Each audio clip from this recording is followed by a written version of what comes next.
kita lihat nih sejarah ERP ya. Jadi ERP ini sebenarnya adalah hasil evolusi atau perkembangan dari sistem yang sebelumnya ya, yang lebih dahulu muncul. Yaitu yang pertama adalah MRP, yang artinya adalah Material Requirement Planning ya, perencanaan kebutuhan material. Dan yang kedua adalah MRP2 ya, atau Manufacturing Resource Planning, perencanaan sumber daya manufaktur ya. Jadi kedua sistem ini ya, dua-duanya masih merupakan solusi manufaktur ya. Jadi kita bisa lihat nih bahwa ERP itu dilahirkan oleh perusahaan berjenis manufaktur. Jadi kebanyakan dari situ, baru kemudian nanti berkembang ke jasa gitu. Jadi berawal dari kebutuhan perusahaan tipe manufaktur ini ya, maka kemudian karena mereka menghadapi persoalan ya dalam kegiatan-kegiatan operasionalnya di lantai produksi ini ya, karena perusahaan manufaktur kan punya lantai produksi. Seperti misalnya mereka ingin nge-track pesanan pelanggan gitu ya, customer orders, kemudian nge-track permintaan, juga supply ya,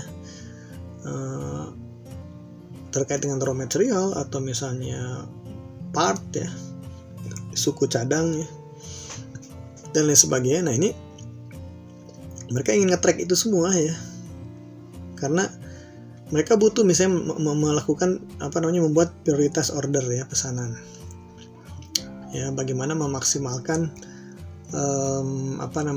kapasitas ya, dan sebagainya. Nah ini oleh karena itu butuh solusi ya. Maka berkembanglah MRP ya, kemudian MRP2 gitu.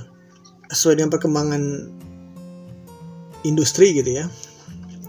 Kan ini kebanyakan MRP itu kan muncul di Amerika dan Eropa gitu ya, terutama Amerika lah.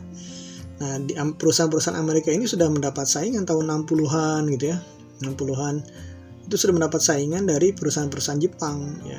Jadi perusahaan-perusahaan Jepang itu sudah mulai bangkit, bahkan mereka bisa lebih efisien ya, dengan tetap menjaga kualitas ya. Nah, maka kemudian sudah ke arah lean manufacturing nih ya. Maka kemudian perusahaan-perusahaan di Amerika Serikat ini ingin bagaimana bisa mendapatkan solusi gitu.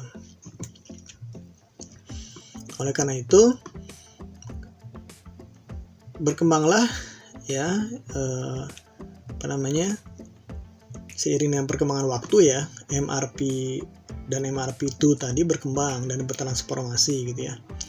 Jadi tidak hanya fokus sebagai solusi manufaktur saja, tetapi sudah mulai melebar ya ke area fungsional yang lain ya. Jadi misalnya ke solusi pengelolaan gudang ya, kemudian procurement, pengadaan barang, akuntansi dan keuangan, kemudian juga ke human resource ya, sumber daya manusia, dan juga ke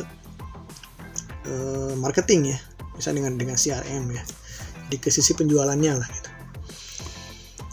Nah jadi kita lihat bahwa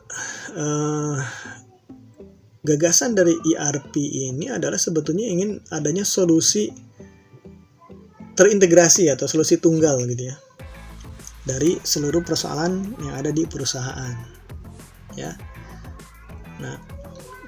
Nah dari gagasan inilah kemudian berkembang nanti perlunya adanya misalnya data yang tersentralisasi, data yang terpusat ya. Kemudian ada workflow dari proses bisnis yang secara bersama gitu.